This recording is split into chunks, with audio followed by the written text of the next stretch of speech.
Alors, nous voilà pour une session Love Tips sur tout ce qui est conseil quand on est dans une relation amoureuse ou même quand tu es dans ta phase de dating, de rencontre.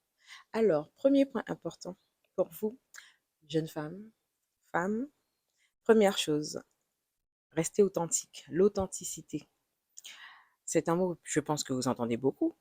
L'authenticité, pourquoi c'est tellement important dans les relations amoureuses et surtout dans la phase de rencontre. Déjà, premièrement, avant d'être dans la rencontre, la relation amoureuse, déjà la phase de rencontre.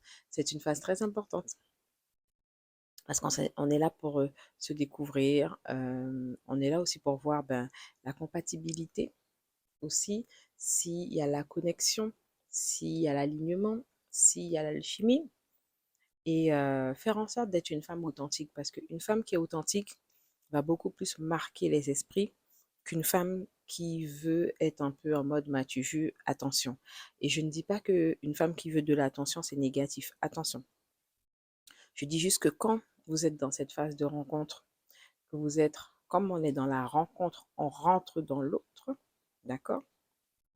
On va connaître l'autre, on ouvre la porte pour connaître l'autre et que l'autre nous connaisse aussi. C'est important de ne pas être en mode pick me, choisis-moi, choisis-moi, pleine d'attention et vous ne laissez pas paraître en fait qui vous êtes pleinement, naturellement. Donc ça veut dire dans votre jour, meilleur jour, mais aussi quand vous êtes dans votre mauvais jour, comment vous êtes, parce qu'on ne connaît pas quelqu'un que quand il est dans ses bons jours, mais on connaît aussi quelqu'un quand il est dans ses mauvais jours, quand il est en colère, euh, quand il est dans des phases où ça va mal, ah, quand aussi il y a des situations de famille aussi qui peuvent être délicates, c'est vraiment comme ça qu'on connaît vraiment quelqu'un entièrement, pas que juste quand tout est bien, tout va bien, quand il y a l'argent, etc.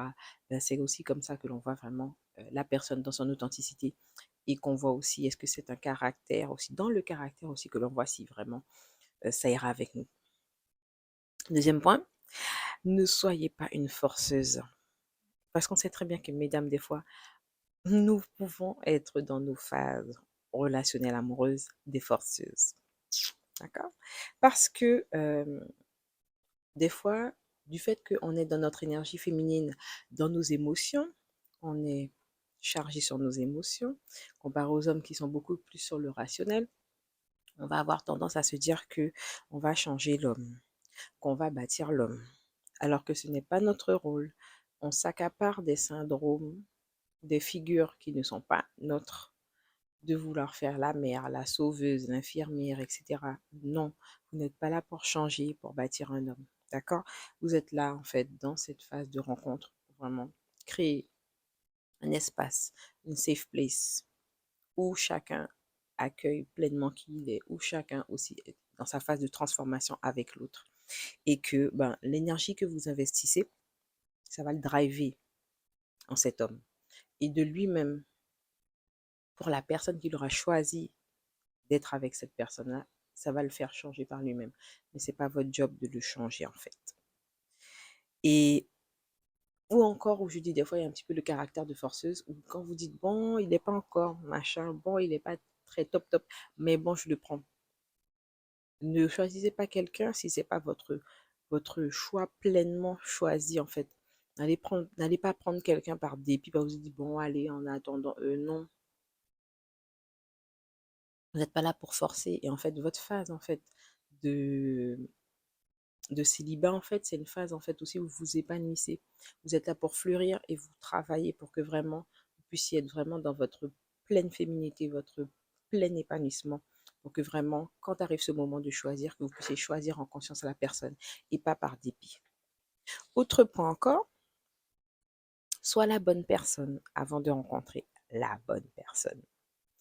Pour ne pas te retrouver à quémander des choses que tu ne possèdes pas et que tu n'incarnes pas en toi, évertue-toi à être la bonne personne. C'est-à-dire que si tu te dis que ton partenaire, tu as envie qu'il soit attentionné, qu'il soit quelqu'un de bienveillant, qu'il soit quelqu'un de romantique, etc. Mais est-ce que toi, avec toi-même, tu cultives ça pour toi-même, pour te permettre que dans cette énergie que tu vas attirer, que tu attires quelqu'un qui soit en réciprocité avec toi. Donc, quand je dis, voilà, il faut que tu sois la bonne personne pour toi d'abord avant de rencontrer la bonne personne, c'est est-ce que dans cette énergie que tu cultives, parce que nous femmes, nous avons cette énergie féminine qu'on cultive, est-ce qu'on cultive cette douceur, cette attention, cet amour, cette romance pour nous-mêmes, dans notre soft life, dans notre romantique life? Est-ce qu'on arrive à cultiver cette énergie-là pour que lorsque vient le moment d'attirer notre partenaire, que ça puisse être en réciprocité? Donc ça aussi, c'est important. Donc voilà, je finis cette session de Love Tips. J'espère qu'en tout cas ça t'a plu. Like, commente et surtout partage et enregistre. On se voit bientôt.